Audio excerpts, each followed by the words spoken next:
Para el mundo exterior, Kamikaze Chris era un conductor intrépido, una fuerza con la que había que contar en las calles. Su voluntad de ganar parecía imparable. Pero las carreras callejeras no se tratan solo de velocidad. Es un juego de alto riesgo en el que ni siquiera los mejores pueden huir del destino para siempre. Justo cuando parecía que Chris había consolidado su legado, el desastre golpeó, poniendo su mundo patas arriba en un instante. Entonces, ¿qué fue lo que realmente pasó? ¿Y hacia dónde va a partir de aquí? Esta es la desgarradora historia de Kamikaze Chris y la tragedia que lo cambió todo. Chris, el hombre detrás de ese amenazante El Camino Negro Mate en Street Outlaws, no es el tipo de persona que la mayoría identificaría como una potencia de las carreras callejeras. Según todos los indicios, no se suponía que llegara tan lejos, pero una y otra vez rompe las expectativas. Y aquí está el detalle. Nunca fue parte de un gran plan. La vida simplemente lo llevó por este camino y él lo siguió. Porque para Chris, ser el desvalido es todo lo que ha conocido. Al crecer en un hogar de clase trabajadora en una zona dura de Oklahoma City, no tenía mucho. En sus propias palabras, su familia no solo estaba pasando dificultades, estaban completamente quebrados. No del tipo de ajustados de dinero, sino del tipo en el que la ropa heredada no solo era de segunda mano, estaba gastada, manchada y ya había pasado su mejor momento. Si quería algo más allá de lo básico, tenía que ingeniárselas por su cuenta. Y para Chris, solo había una cosa que valía la pena perseguir: las carreras, pero no de autos. Al menos no al principio. Chris comenzó con motos de tierra, y si le preguntas por qué, te lo dirá claramente. No es necesariamente un tipo de autos, es un tipo de carreras. Si tiene ruedas, lo va a correr. Una moto de tierra, un carrito de supermercado, probablemente incluso una cortadora de césped si se la pusieran delante. Para cuando tenía 3 años, ya estaba sobre una motocicleta y nunca miró atrás. Mientras la mayoría de los niños de su edad jugaban en el parque, él trabajaba en cualquier empleo ocasional que encontraba solo para mantener su moto en marcha. 2 veces por semana, se alineaba en la parrilla de salida,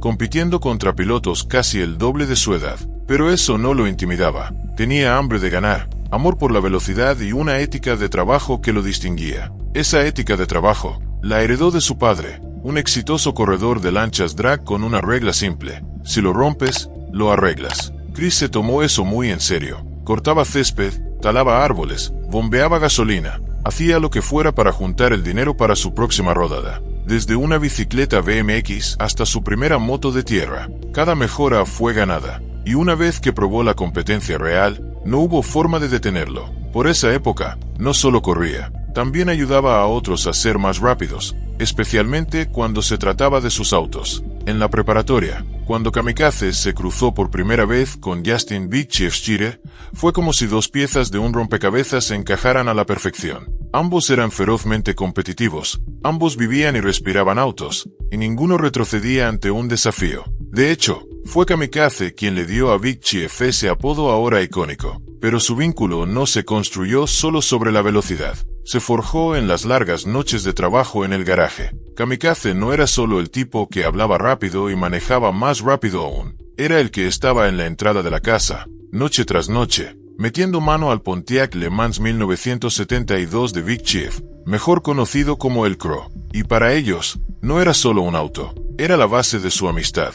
La máquina que construyeron con sus propias manos, una reparación nocturna a la vez. Esa experiencia práctica puso a Kamikaze en su propio camino. Primero consiguió una Chevy LV con un Small Block, luego vino una Blazer, también con Small Block, y eventualmente un Chevelle de plataforma A. Pero ese Chevelle era otra cosa, un modelo del 71 cubierto con una pintura verde esmeralda chillona que parecía sacada de una lancha de competición. No era bonito, pero tenía actitud y era rápido. Corría en los 9 segundos, destrozando las calles, una verdadera bestia indomable. Pero los autos van y vienen y el juego nunca se detiene. Kamikaze se mantuvo unido a un grupo central de corredores de OKC que no estaban allí solo para pasear, estaban allí para dominar. Muchos aparecían solo para ser parte de la escena, para pasar el rato y mostrar sus autos. Pero para Kamikaze, Big Chief, Dave Comstock y el resto de su equipo, correr no era solo un pasatiempo, era algo serio. Esa dedicación se reflejaba en la forma en que Kamikaze manejaba. Si tenía que forzar el auto por la carretera para ganar,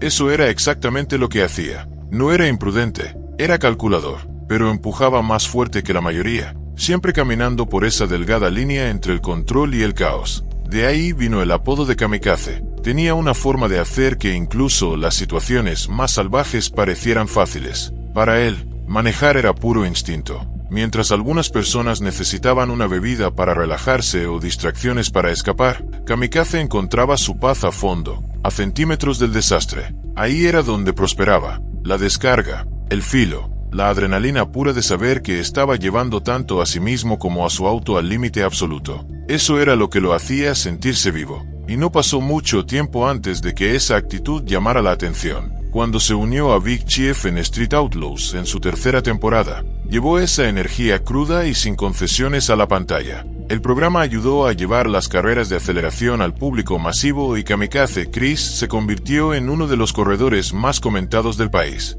Y con eso, se convirtió en el orgulloso dueño de lo que quizás sea el camino más famoso del juego. Ahora bien, antes de que Chris pusiera sus manos en el camino, el auto pertenecía a su amigo de la infancia, Tyler Flip Priddy. Todos lo llamaban la Slut porque era una construcción Frankenstein, armada con todas las piezas sobrantes de los autos de sus amigos cada vez que actualizaban. Pero eso no le impidió hacerse un nombre. Cuando Flip apareció en la primera temporada de Street Outlaws, ese auto hizo que todos hablaran. Era ruidoso, escandaloso y simplemente ridículo. Esos Stormy lanzaban bolas de fuego de nitro directamente desde los guardabarros, y los rumores sobre cómo estaba armado solo alimentaban la leyenda. La gente juraba que estaba parchado con silicona, JB Weld, cinta adhesiva y suficiente bondo como para llenar una piscina. Y cuando Flip aparecía para cobrar sus ganancias, eso hacía que el golpe a la ley fuera todavía más doloroso. La Slut podía ser un desastre, pero era rápida. Cuando Flip falleció,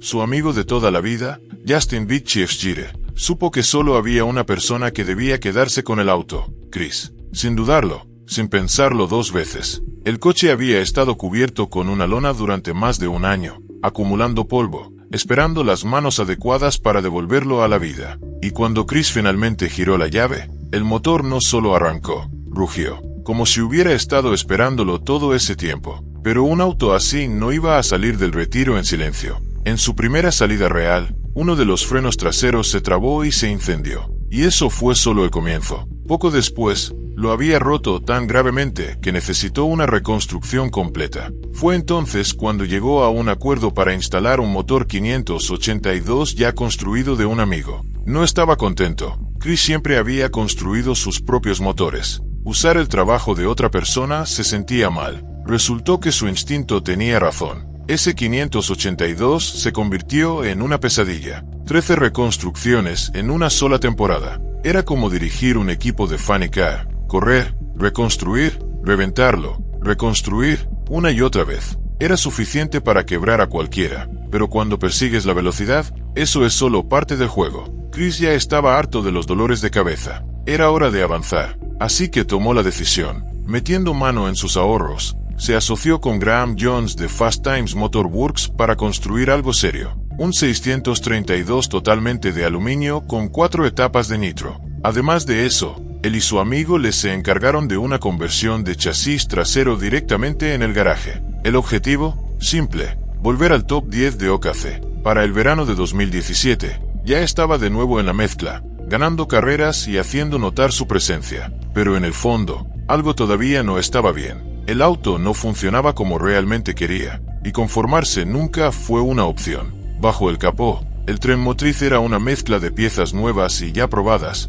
todas ensambladas con un solo objetivo: ir rápido. Kincaid Racing Engines, en Arizona, se encargó de la construcción del motor, confiando en Biseco para el conjunto rotativo y en Croer & Pack para el tren de válvulas. Cambiaron a inyección electrónica de combustible, utilizando componentes de Fuel Injected Development con un sistema EFI de Altech como cerebro principal. Ese mismo sistema Altech también controlaba el sistema de óxido nitroso de 6 etapas del El Camino. ¿Por qué? ¿Por qué detenerse en 4? Toda esa potencia significaba que la tracción era una batalla constante. Si el auto no estaba bien configurado, era potencia desperdiciada. El diseño original del tren delantero lo estaba limitando, así que Auto Fabrice Cars, en Maryland, construyó un nuevo frente tubular de cromoly, y Chris y Les se encargaron de la instalación directamente en el garaje. Ya que estaban en eso, Retiraron el radiador para reducir peso. En lugar del enfriamiento tradicional, el motor ahora funcionaba con agua helada bombeada desde un tanque en la parte trasera.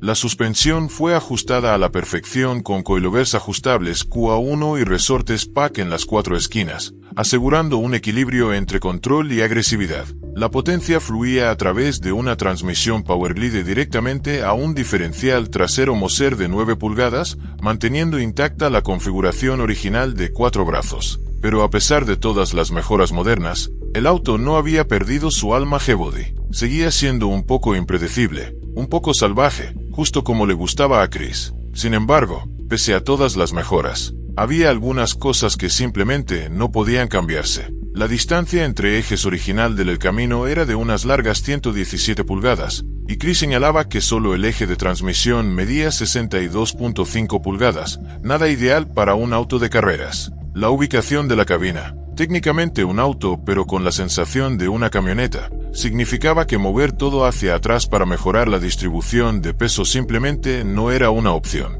Rodaba sobre 2 slicks Osier 95X 10.5, agarrándose a la pista lo mejor posible, pero cada pasada seguía siendo una aventura, y eso era parte de la diversión. Mientras no estuviera en llamas, Chris estaba bien. Para Chris, correr no es solo una escapada de fin de semana, es una forma de vida. Cada tornillo, cada abolladura, cada noche larga en el garaje cuenta una historia de sacrificio. Ese auto no es solo una máquina, está construido con nudillos golpeados, noches sin dormir y cada dólar extra que pudo conseguir. A veces, incluso los que no tenía. Durante el día, dirige un pequeño negocio de calefacción y aire acondicionado. Por la noche, mucho después de que el mundo se haya ido a dormir, está en el garaje limpiando las ventanas del Lexan, revisando bujías, ajustando las llantas, verificando 2 veces los frenos. No tiene el lujo de resolver problemas a base de dinero, así que se asegura de no dejar nada al azar. Tipos como él, de clase trabajadora,